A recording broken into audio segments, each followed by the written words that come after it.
Don't speak to my father unless you're asked. The sentence didn't echo, it settled, heavy and absolute, like a rule the room had already memorized.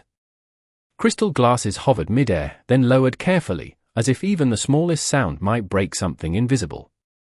The restaurant sat 40 floors above Manhattan, all glass and gold, with a skyline that looked close enough to touch, but inside, no one dared look at the old man seated at the head of the table. Walter Sterling wore a navy suit that fit perfectly but hung on him like it belonged to another life.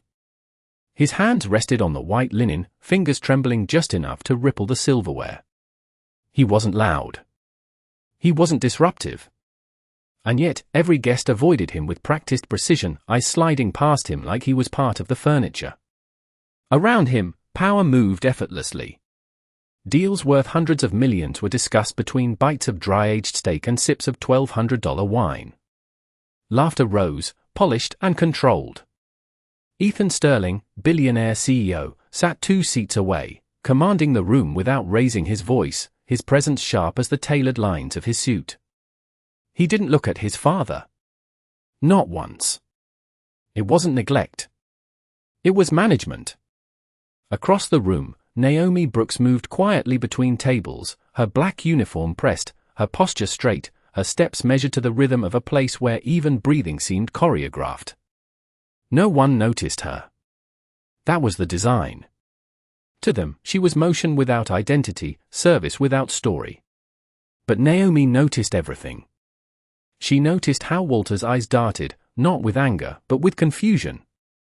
How his fingers tapped the edge of the table, searching for something that wasn't there. How every time someone laughed too loudly, his shoulders stiffened just a fraction. This wasn't a man who demanded silence. This was a man drowning in noise he couldn't process.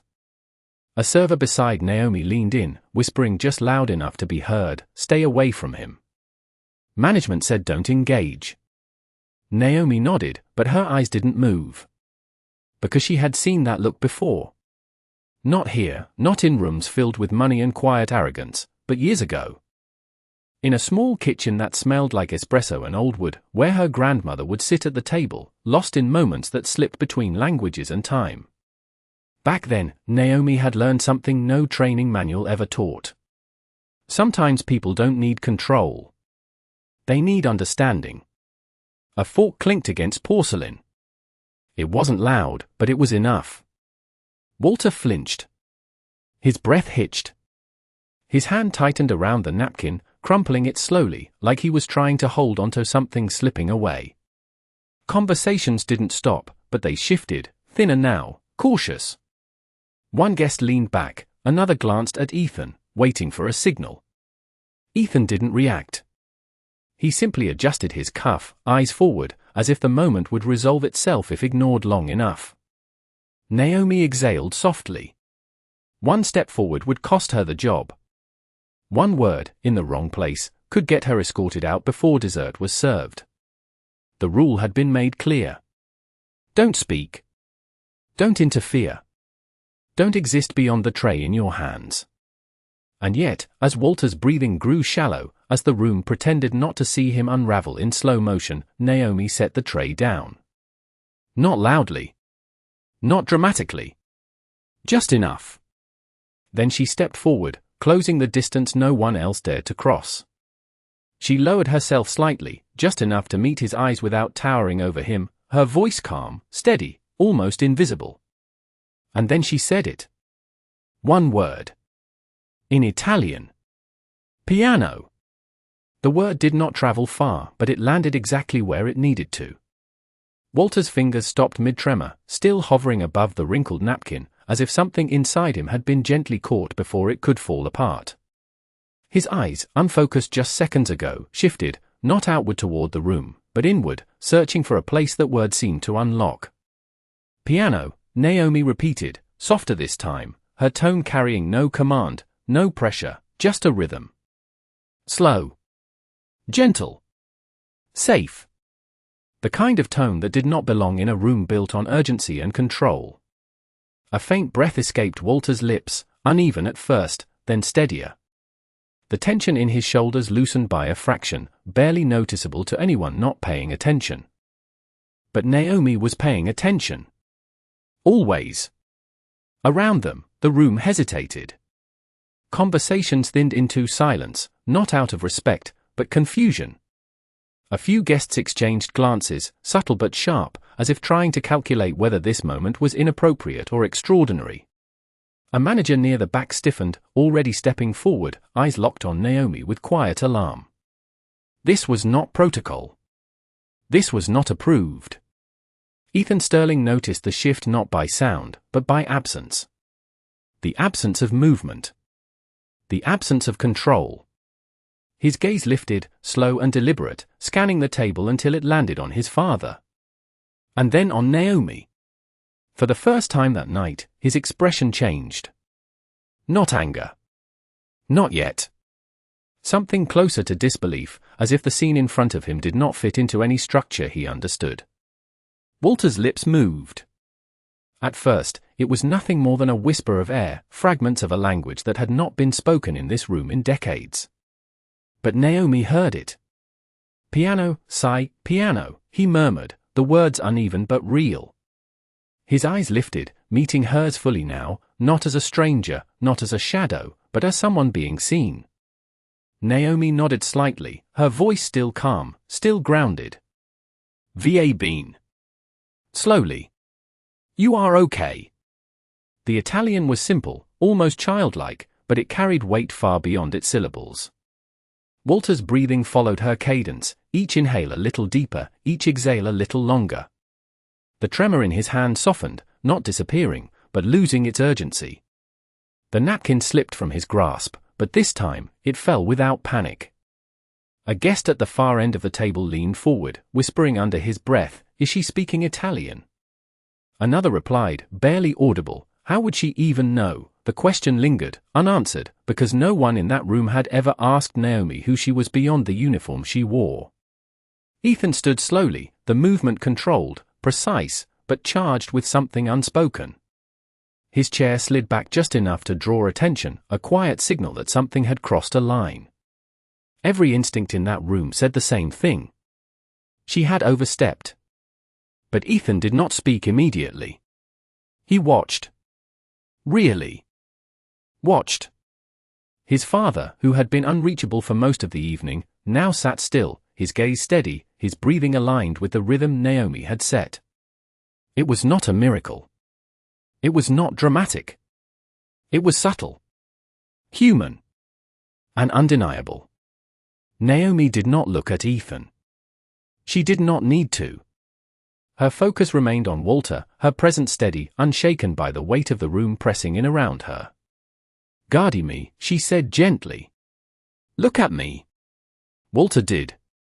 Not at the chandeliers, not at the polished table, not at the faces that had avoided him all night. Just her. The noise of the city beyond the glass seemed to fade, replaced by something quieter, something real. For the first time that evening, Walter Sterling did not look like a problem to be managed. He looked like a man returning to himself. And in a room full of power, it was the one person with none who had given that back to him. The shift was quiet, but it was undeniable, and everyone in the room felt it even if they could not explain it. The man they had avoided all evening was no longer the center of discomfort. He was the center of something else. Something human. Walter's gaze stayed fixed on Naomi, not with confusion now, but with recognition, like he had found a familiar doorway in a place that had felt foreign just moments ago. His lips moved again, steadier this time, forming words that carried more weight than anyone at the table could understand. "Ferenz," he said softly, the name rolling out with a fragile kind of clarity. Naomi's eyes softened. She nodded once, as if confirming something only the two of them could see.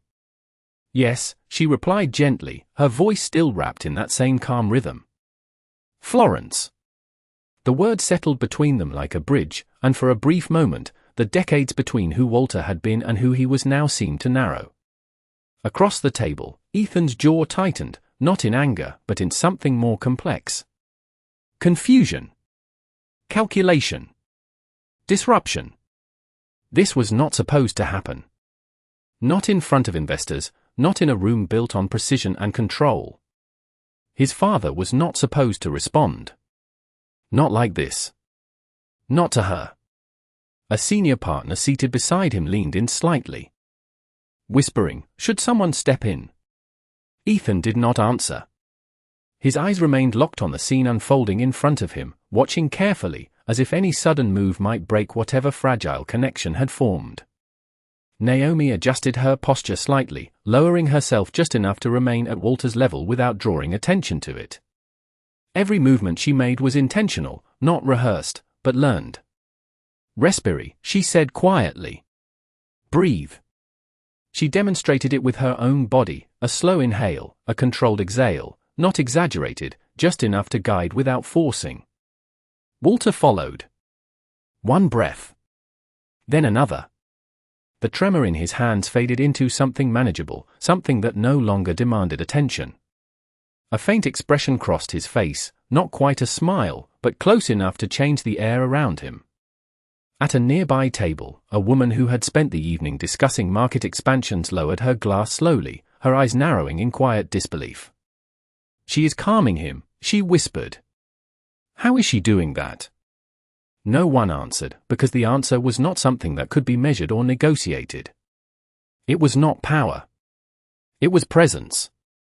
The manager who had started toward Naomi earlier now stopped halfway, uncertainty replacing urgency. Intervening suddenly felt like the wrong move, even if it was technically the right one. Because whatever Naomi was doing, it was working in a way that no instruction manual had prepared them for. Walter's voice returned again, clearer now, though still soft. "La musica," he murmured, his eyes drifting for a second before finding Naomi again. "Sempre piano, the music. Always soft." Naomi gave a small nod, understanding not just the words, but the memory behind them. "Yes," she said. "Soft music. Always."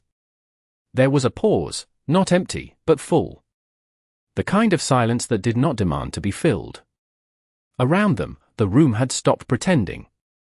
Conversations had faded completely now, replaced by a quiet awareness that something important was happening, something that did not belong to contracts or numbers or status. Ethan exhaled slowly, almost unconsciously, his posture shifting just slightly, the rigid control softening. At the edges. He took a step closer, not enough to interrupt, but enough to see more clearly. To understand. To witness. Naomi finally allowed herself a brief glance upward, her eyes meeting his for the first time. There was no challenge in her expression. No fear either. Just a quiet certainty, as if she had stepped into this moment not to prove anything, but to respond to something that needed answering. Then her attention returned to Walter, her voice lowering again, steady as ever. "You are safe," she said, this time in English, her tone unchanged. Walter nodded faintly, the movement small but deliberate. Safe. The word seemed to land deeper than any instruction given to him all night. And in that moment, the room understood something it had overlooked from the beginning. The old man had never needed silence. He had needed someone who knew how to speak into it. Time did not rush back in. It returned slowly, cautiously, as if the room itself needed permission to breathe again. Walter remained steady, his shoulders no longer locked, his hands resting calmly against the table as though they had remembered their purpose. The tremor had not vanished completely, but it no longer controlled him. It was simply there, quiet, manageable, no longer the center of attention. Naomi stayed where she was, her presence unchanged, grounded in a way that did not compete with the room but gently reshaped it. She did not speak immediately. She did not need to. The silence between her and Walter had shifted into something mutual, something understood. Across from them, Ethan Sterling took another step closer, the distance between authority and uncertainty narrowing with each measured movement. His eyes moved between his father and the woman kneeling beside him, searching for an explanation that logic alone could not provide. "What did you say to him?" he asked finally, his voice controlled, but softer than before, stripped of the sharp edge that had defined it earlier in the evening.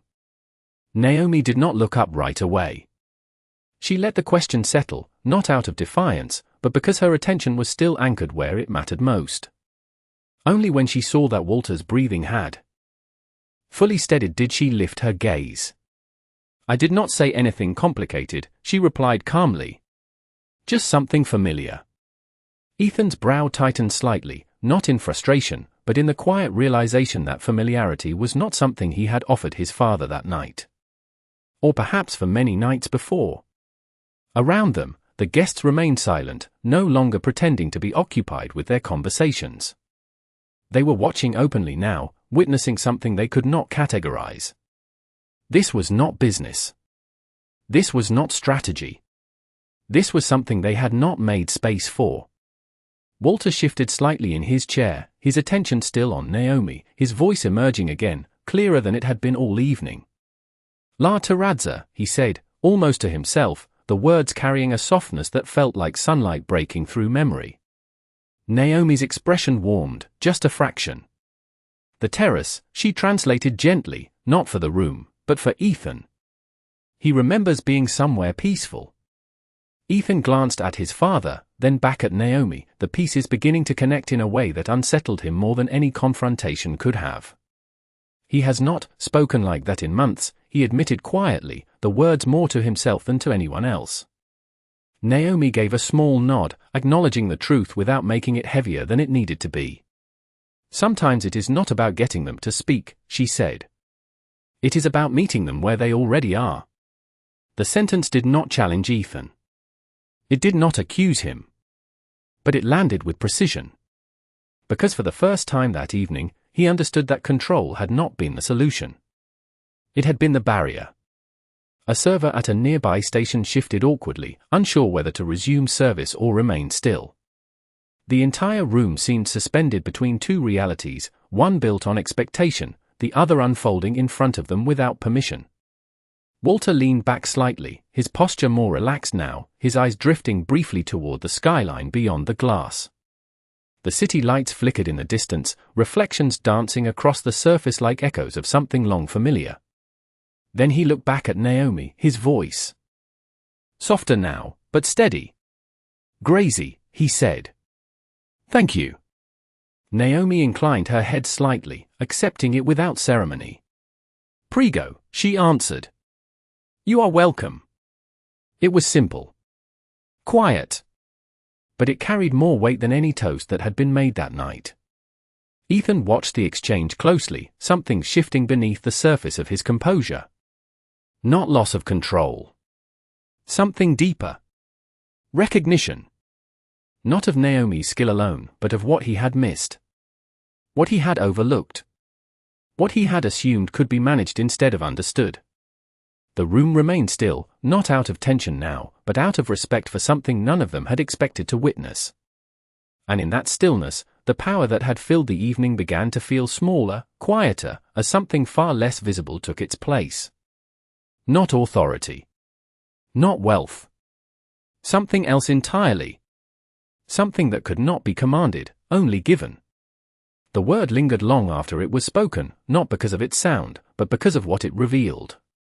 Gratitude, simple and unguarded, had entered a room that was used to transactions, not feelings. Walter's shoulders settled deeper into the chair, his posture no longer defensive, no longer bracing against something unseen. He looked older now, but not in a fragile way. In a real way. Like a man who had finally been allowed to exist without expectation pressing against him from every direction. Naomi rose slowly, not abruptly, not drawing attention, just enough to return to a standing position beside the table, her hands relaxed at her sides. She did not retreat immediately. She stayed just within reach, not as a server waiting for instruction, but as someone who understood that presence, once offered, should not be withdrawn too quickly. Ethan watched that detail closely. The way she did not rush away. The way she did not wait for permission either. It was unfamiliar. And it unsettled him in a way he could not immediately name. "What is your name?" he asked, the question direct, but quieter than anything he had said all night. Naomi met his gaze evenly. "Naomi," she answered. No title. No explanation. Just her name. Ethan nodded once, as if committing it to memory, though he was not used to remembering the names of people in her position. Not because he was careless. Because he had never needed to. Until now. Around them, the guests began to shift again, but differently this time. Not with impatience, but with curiosity that no longer hid itself. A man near the center of the table cleared his throat, then stopped, unsure if speaking would break something that felt too precise to interrupt. Another guest leaned back in his chair, studying Naomi with a new kind of attention, not dismissive, not patronizing, but searching. Trying to reconcile what they had just seen with what they thought they understood about the world. Walter adjusted his sleeve slowly, his movements deliberate, almost thoughtful. His eyes drifted once more toward the skyline, then back to Naomi. "You remind me," he began, the words forming carefully, "of someone who listened before speaking." Naomi's expression softened, but she did not respond right away. She let the sentence breathe, respecting the effort it took to bring it forward. "That is a good way to understand people," she said finally. "Listening first." Ethan exhaled quietly, the sound barely noticeable, but enough to shift the weight in his chest. He had built an empire on speaking first. On deciding first. On moving faster than everyone else in the room. And yet, in this moment, the most effective action had come from someone who had done the opposite. Someone who had waited. Who had watched. Who had chosen the exact moment to act, not for control, but for care. A server approached cautiously from the side, carrying a tray, unsure whether to resume service or wait for direction. Ethan glanced at him, then gave a small nod. "Continue." The signal was subtle, but it carried authority. The room began to move again, slowly, carefully, like a machine restarting after realizing it had missed something important. Glasses were lifted. Plates were adjusted.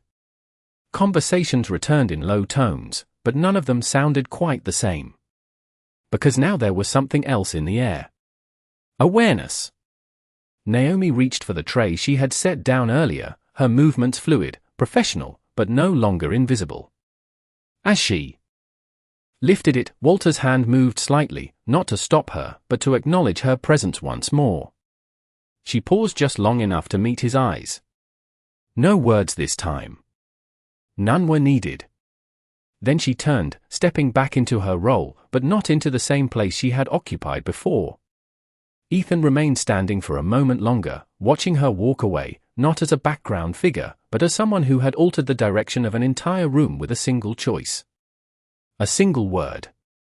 And for the first time that evening, he realized something that did not fit into any contract, any strategy, any measurable outcome. Power could command attention. But it could not create understanding. And tonight, understanding had not come from the top of the table. It had come from the one person no one had been looking at.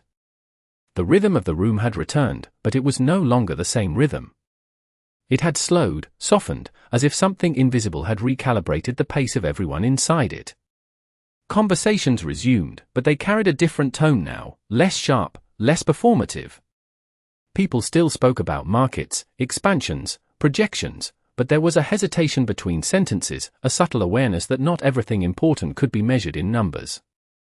Naomi moved through the space again, tray balanced with quiet precision, but the way eyes followed her had changed. Not openly. Not boldly. Just enough to reveal that she was no longer invisible. Ethan remained standing longer than necessary, his attention still anchored to the path Naomi had taken as she returned to the flow of service. He did not call her back. He did not interrupt the evening. But something in him had shifted, and he knew ignoring it would not restore the order he was used to. Slowly, he returned to his seat, adjusting his jacket as if reassembling control piece by piece. Yet even as he did, his gaze flickered toward his father again. Walter was different now. Not dramatically. Not in a way that would make headlines. But in the small ways that mattered. His posture was no longer guarded. His hands rested calmly against the table, occasionally tracing the edge of his glass, not in agitation, but in quiet. Awareness. When a server approached to refill his water, Walter looked up and gave a small nod. It was a simple gesture. Ordinary. But for those who had been watching him all evening, it felt like something far more significant. Ethan noticed that too. He leaned slightly toward his father, lowering his voice, not wanting to disrupt what had been rebuilt.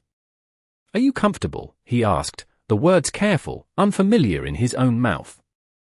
Walter turned his head slowly, meeting his son's eyes.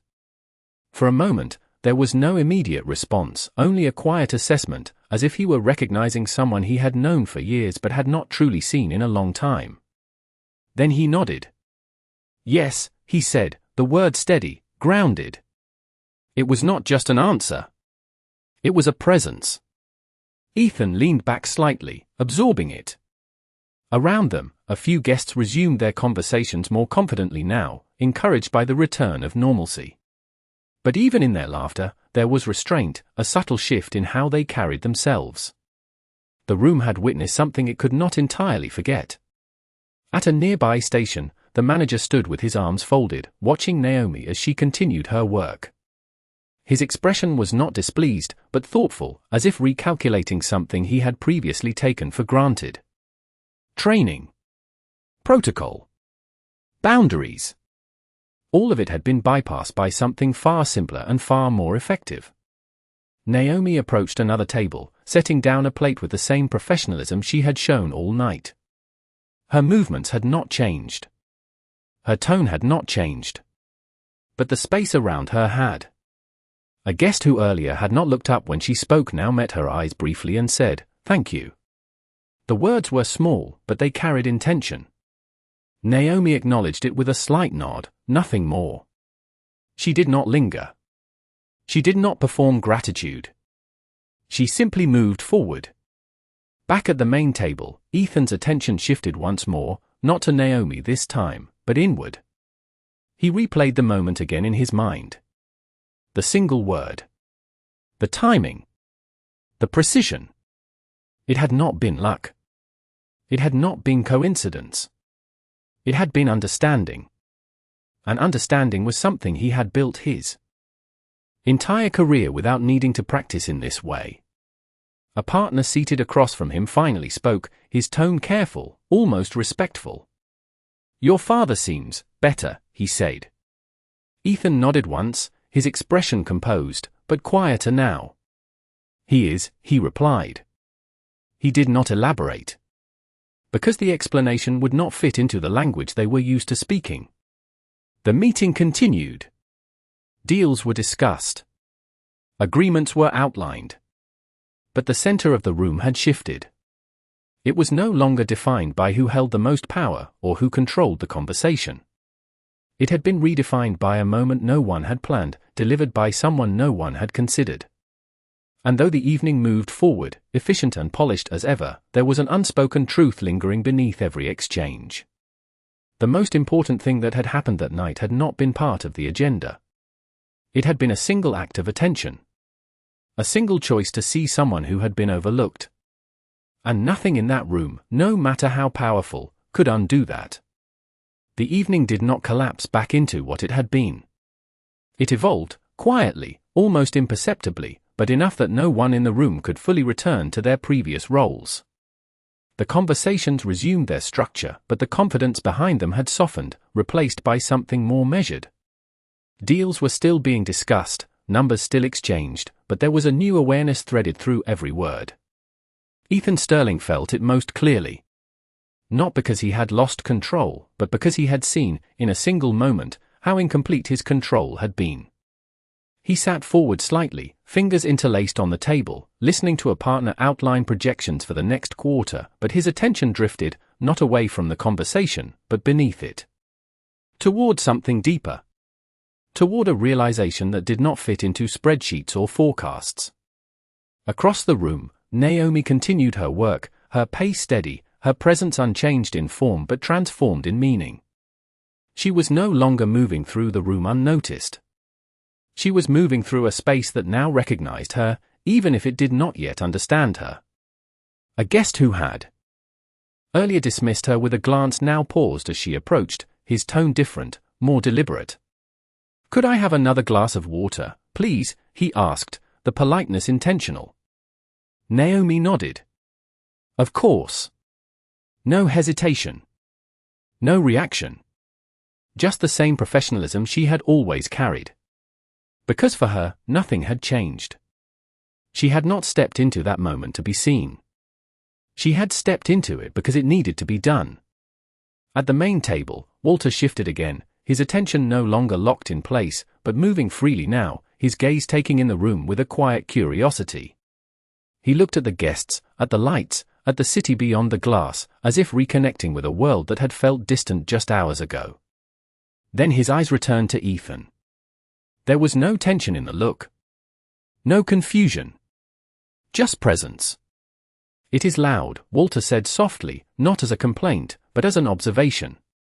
Ethan leaned in slightly, his voice lower now, matching the tone his father had found. "We can step outside if you would like," he offered. The sentence came naturally this time. Not as a solution. As an option. Walter considered it for a moment, then shook his head gently. "No," he replied. "It is better now." The words were simple, but they carried weight. Because they were not just about the room. They were about the space within it that had shifted.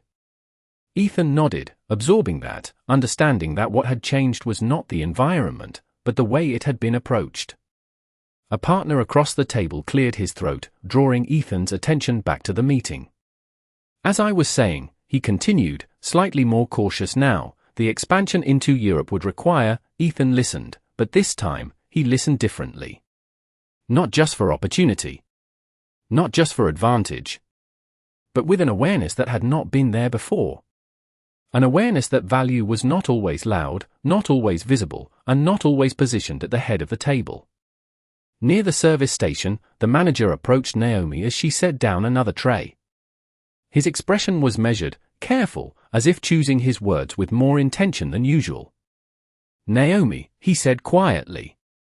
She turned toward him. "Yes?" "What you did earlier," he began, pausing briefly, "that was not standard." Naomi met his gaze, calm as ever. "No," she agreed. He nodded slowly, then added, "But it was effective." The admission was small, but it mattered. Naomi did not smile. She did not respond with pride. She simply inclined her head slightly. "Thank you." And then she returned to her work, as if the moment required no further acknowledgement. Back at the table, Ethan's eyes found her again, just for a second. Not to call her over. Not to direct her. Just to see her. And in that brief moment, something settled into place. Not a decision. Not yet. But the beginning of one. Because for the first time in a long time, Ethan Sterling understood something that no negotiation had ever taught him. The most valuable presence in the room was not always the one with the most power. Sometimes, it was the one who knew exactly when to speak, and exactly when to listen. The evening stretched forward, but it no longer felt like a performance. It felt observed, not just by the people in the room, but by something quieter, something that had slipped in unnoticed and now refused to leave. Ethan Sterling sat back slightly, his posture composed, but his mind no longer moving at the same speed as the conversation around him. Numbers were still being discussed. Timelines were still being negotiated. But each word seemed to carry less weight than it had just an hour ago. Because now he had seen something that could not be quantified. And once seen, it could not be ignored. Across the room, Naomi paused briefly near the service station, adjusting the arrangement of glasses on her tray with the same steady precision she had shown all night. Her movements were not hurried, not distracted. She had already returned to her role, fully, completely, as if nothing extraordinary had happened. But the room had not returned with her. A woman seated near the center of the dining area watched Naomi carefully, then turned to the man beside her. "Did you notice?" she whispered, her voice low, almost reverent. She never tried to take control. She just met him where he was. The man nodded slowly, his expression thoughtful. "That is rare," he replied. "Especially in a room like this." At the main table, Walter shifted again, his gaze settling on the glass of water in front of him. He reached for it, his hand steady enough now to lift it without hesitation. He took a small sip, then placed it back down with care. The motion was simple, but it carried a quiet dignity that had been missing earlier in the evening. Ethan noticed. Of course he did. He noticed everything now. Not in the way he had been trained to notice before, scanning for advantage or weakness, but in a different way. A more human way. He leaned slightly toward his father again. "Do you remember Florence?" he asked, his tone softer, more curious than directive. Walter's eyes lit with a faint recognition, not dramatic, but real. "Yes," he said, his voice carrying a hint of warmth. "The mornings, the light, it was quiet there." Ethan nodded slowly, absorbing the image, realizing that this was not just memory. It was identity. A part of his father that had not disappeared, only been buried beneath noise and expectation. "We could go back," Ethan said, the words forming before he had fully considered them. Walter looked at him, a subtle shift in his expression, something like surprise, but gentler. "Maybe," he replied. The possibility lingered between them, fragile but present. At a nearby table, a young associate who had spent the evening taking notes glanced toward Naomi again, then back at his notebook. For the first time, he was not writing down numbers. He was writing down something else. A single word. Piano. He stared at it for a moment, then underlined it once, as if trying to understand how something so small could carry so much meaning. The manager stood near the entrance, watching the room as it settled into this new equilibrium. He had managed dozens of high-profile events, had seen power displayed in countless forms, but this was different. This had not been commanded. It had not been planned. It had simply happened. And it had changed everything. Naomi moved past him without pause, her focus still on the work in front of her. The manager opened his mouth slightly, as if to say something, then closed it again. Whatever needed to be said had already been said, not with words, but with action. Back at the table, Ethan's attention returned to the conversation, but his tone had shifted when he spoke again. It was still confident. Still clear. But there was space in it now. Space for listening. Space for others. A partner across from him noticed immediately, though he could not explain why. "You seem different tonight," he said lightly, attempting to keep the tone casual. Ethan gave a small, controlled smile. "Maybe I am paying attention," he replied. The answer was simple, but it landed with more weight than any statement he had made during the meeting. Because it was true. For the first time in a long time, he was not just leading the room. He was seeing it. And somewhere across the floor, moving quietly between tables, the person who had made that possible did not slow down, did not look back, did not ask to be recognized. She simply continued forward, as if she had always known something the rest of the room was only just beginning to understand. The night began to draw toward its natural close, but no one rushed to end it. Not because the business was unfinished, but because something more important had quietly taken its place. The skyline outside shimmered against the glass walls, a reflection of a city that never paused, yet inside, the room had learned how to slow down. Ethan Sterling stood once more, not to command attention this time, but to acknowledge something that could no longer be left unspoken. The movement alone was enough to shift every eye back toward him. Conversation softened. Glasses lowered. The room waited, expecting direction, a conclusion, a statement tied to profit or partnership. But Ethan did not begin with numbers. He glanced briefly at his father, who now sat composed, present, his gaze steady and aware. Then Ethan looked across the room, past the executives, past the investors, until his eyes found Naomi. She had just set down a tray at a side table, her posture unchanged, her focus still on her work.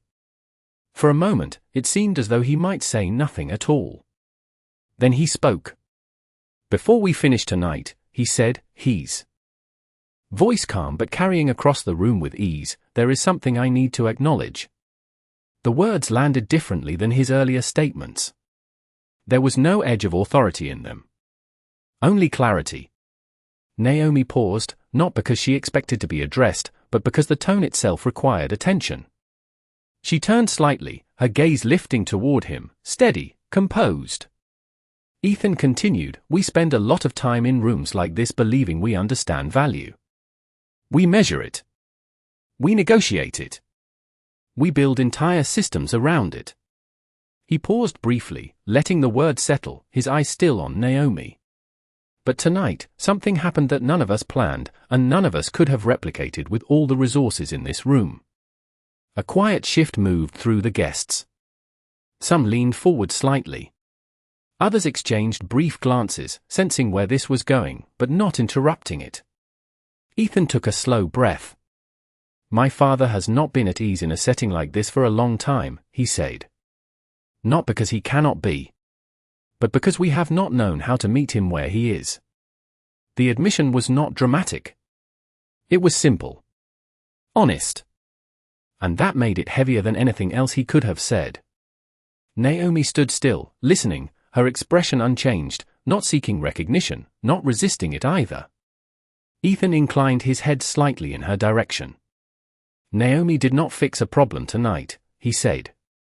"She recognized a person." The distinction settled into the room with quiet force. No one spoke. No one moved. Because every person present understood, in their own way, that they had missed the same thing. Walter shifted slightly in his chair, his eyes moving toward Naomi again, a faint, warm expression crossing his face. Ethan followed that gaze, then added, "And she did it with something none of us thought to offer." He paused. Attention. The word was simple. But it carried more weight than any figure discussed that evening. A guest near the far end of the table lowered his eyes, reflecting. Another nodded almost imperceptibly. The room was no longer evaluating Naomi.